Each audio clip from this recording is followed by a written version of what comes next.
আপনি অবহেলা করলেও আপনাকে ভালোবাসি, আপনি অনিয়ম করে ভুলে থাকলেও আপনাকে সারাক্ষণ কল্পনায় রাখি।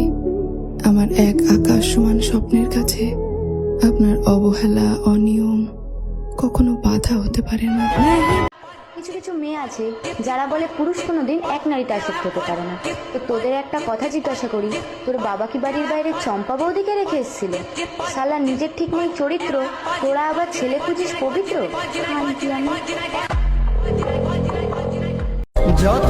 পুরুষের এক হাতে জ্বলন্ত কয়লার টুকরো, আর এক হাতে কারাগারের চিঠি। তারপরও পুরুষ বলবে আমি ভালো আছি, আমার কিছুই হয়নি। আমি সব সময় দেখি যে গ্লাসের কতটুকুন পানিতে ভরা আছে, গ্লাসের কতটুকুন খালি আছে এটা দেখে তো লাভ নেই। যেটা খালি সেটা খালি, we can't help it. But যেটা ভরা আছে সেটাকে আমরা কিভাবে আপ করতে পারি, কিভাবে বিশুদ্ধ করতে পারি, কিভাবে এটাকে এগিয়ে নিয়ে যেতে পারি, আমার মনে হয় ওই দিকে আমাদের লক্ষ্য করা দরকার। কষ্ট পাওয়াটাও একটা অভ্যাস। দিনের পর দিন বুকের ভেতরে বোবা কান্না পুষে রাখাটাও আসলে একটা বদ অভ্যাস। নির্দিষ্ট কিছু কারণে যখন তখন চোখের পাতা ভিজিয়ে ফেলাটাও বাজে অভ্যাস। এই অভ্যাসগুলোর বিরুদ্ধে নিজেকেই রুখে দাঁড়াতে হয়, নিজের কাউন্সিলিং নিজেকেই করতে হয়, বোঝাতে হয় যে আর নয়, অনেক তো হলো মেকি হাসির নিচে গুমড়ে গুমড়ে বাঁচা। এবার থেকে যতবার হাসির কারণ আসবে ততবার প্রাণ খুলে হাসব। হাসির কারণ কম পড়লে আশপাশ থেকে শুষে নেব হাসার রসদ। এখন থেকে প্রতিটা দিন না হয় প্রাণ ভরে বাঁচব।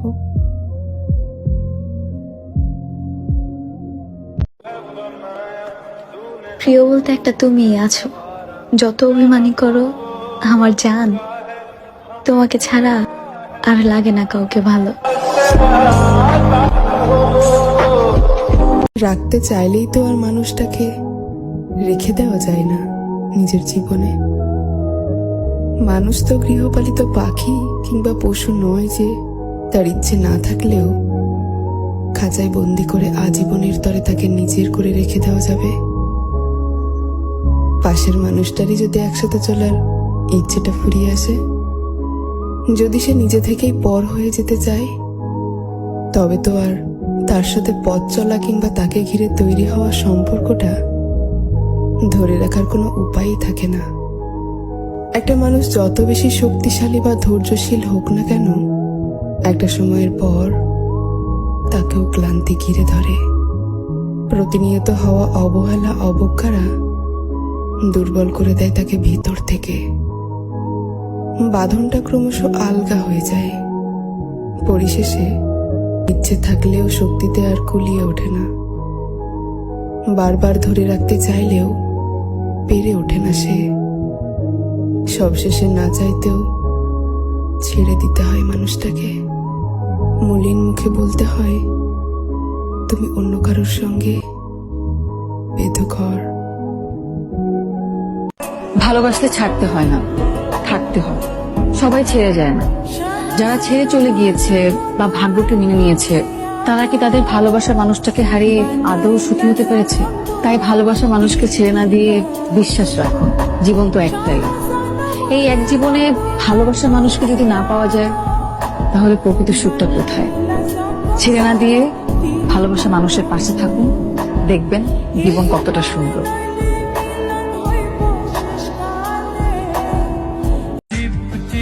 কোনো কিছুই কারোর জন্য থেমে থাকে না।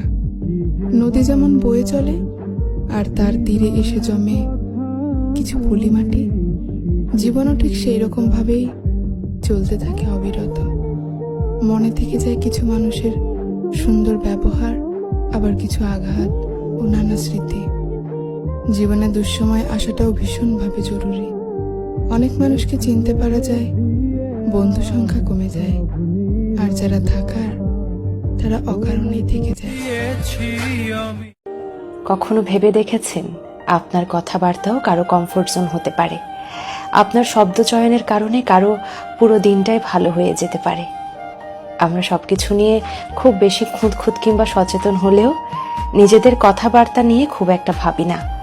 অথচ আমরা চাইলে শুধু আমাদের কথা দ্বারাই একটা মানুষকে আপন বানিয়ে ফেলতে পারি। কথাবার্তার মাধ্যমেই মানসিক শান্তি দিতে পারি, কথাবার্তার মাধ্যমেই যত্ন নিতে পারি। পৃথিবীর সব জড়িয়ে ধরা শারীরিক হয় না। আপনি কখনো কখনো একজন ক্লান্ত মানুষকে আপনার কথার উষ্ণ শব্দ দ্বারাও আগলে রাখতে পারেন, জড়িয়ে ধরতে পারেন। যেখানে 5 মিনিট উষ্ণ শব্দে জড়িয়ে ধরে একটা মানুষের মুখে হাসি ফোটাতে পারি, সেখানে আমরা ভাবতে থাকি অন্য উপায়ে কিভাবে যত্ন নিয়ে কাউকে খুশি করা যায়। অথচ আমরা ভুলে যাই শব্দের যত্ন পৃথিবীর সবচেয়ে সুন্দর যত্ন। আঘাত দিয়েও যারা অনায়াসে ঘুমিয়ে পড়তে পারে, ভেজা চোখ দেখে যারা মুখ ফিরিয়ে নিতে পারে, সঙ্গ চাইছি জেনেও যারা নিঃসঙ্গ করে দিতে পারে, তারা আর যাই হোক অন্তত আপনার ভালোবাসার যোগ্য নয়। হ্যাঁ, আপনি ঠিকই শুনেছেন, তারা যোগ্য নয় আপনার ভালোবাসার। আচ্ছা, প্রেমিকা কি শুধুই শান্ত, বুঝদার, সহ্যশীল, লক্ষ্মী মেয়ে হতে হবে? লেখক, কেন তুমি গল্পে শুধুই ভালো প্রেমিকা দেখাও? কেন সেই প্রেমিকা ঝগড়া করে না? উপন্যাসের প্রেমিকারা কেন অবুঝ হয় না? হঠাৎ অচেনা মেয়ের কথা শুনলে কেন হিংসে করে না? রাগ দেখিয়ে ঝগড়া করে 4টে বাজে কথা বলে না? কেন সে এত নিখুঁত হয়? আচ্ছা, একটা অবুঝ, দস্যি, রাগী, বদমেজাজি, হিংসুটে মেয়ের বুঝি ভালোবাসা হয় না? তার মনে এক সাগর স্নেহ, আবদার, আদর জমে থাকতে পারে না? কি জানি, হয়তো সেই অলক্ষী, দস্যি, রাগী, অবুঝ, হিংসুটে মেয়েটা শুধুই প্রাণ ঢেলে ভালোবাসতে পারে, তবু ভালো রাখতে পারে না। একটা মেয়েকে জিজ্ঞেস করা হয়েছিল বিয়ের আগে আর পরের মধ্যে পার্থক্য কি। তখন সে বলেছিল, বিয়ের আগে ছিলাম বাবার বাড়ির মেয়ে, আর এখন হয়েছে শ্বশুর বাড়ির বৌমা। আগে আমার মুখে সবাই খাবার তুলে দিত, আর এখন আমাকে সবার মুখে খাবার তুলে দিতে হয়। আগে একটু ব্যথা পেলে চিল্লাচিল্লি করে সারা বাড়ি মাথায় তুলে ফেলতাম, আর এখন অনেক ব্যথা পেলেও একটা শব্দ করি না। আগে হাসার জন্য মা বকতো, আর এখন কাঁদতে গেলেও ভয় হয়। আগে একটু মন খারাপ হলেই মা বুঝে ফেলতো, কিন্তু এখন ভেতরটা চুরমার হয়ে গেলেও কেউ টের পায় না। আগে ভাবতাম বাইরের জগৎটা অনেক শান্তি, কিন্তু এখন বুঝি মায়ের আঁচলে নিজেই শান্তিতে ছিলাম। একদিন এই চেনা পথেই ফিরতে হবে বলেছিলাম তখন এলে ফিরে পাবে আমাকে। শুধু বলিনি ধরা দেব, বলেছিলাম ছায়া হব, মরিচিকার মতো বা আলিয়ার মতো অধরা হব। সমস্যাটা কোথায় ছিল জানো? সমস্যাটা ছিল দর্শনে। তুমি দেখেছিলে অপার সম্ভাবনা, কোনো ভঙ্গুর সুখের দমকা, আর আমি দেখেছিলাম তুমিহীনা আমার অস্তিত্বহীনতার শঙ্কা। আমি সহজে সরে যাই না, দূরে সরালেও সরে যাই না। থাকলে খুব শক্ত করে হাতটা ধরে থাকি, থাকলে আমি আমার সবটুকু দিয়ে থাকি। অনেক কিছুতে খারাপ লাগলেও নিজেকে বোঝাই আমরা কেউই নিখুঁত নই এবং থেকে যায়। অসংখ্য ট্রমায়, লক্ষবার ক্ষমায়, অন্তহীন দাড়ি কমায় থেকে যায়। হারিয়ে যায় না, কিন্তু আমাকে একবার হারিয়ে ফেললে ফের খুঁজে পাওয়া দুষ্কর হয়ে ওঠে।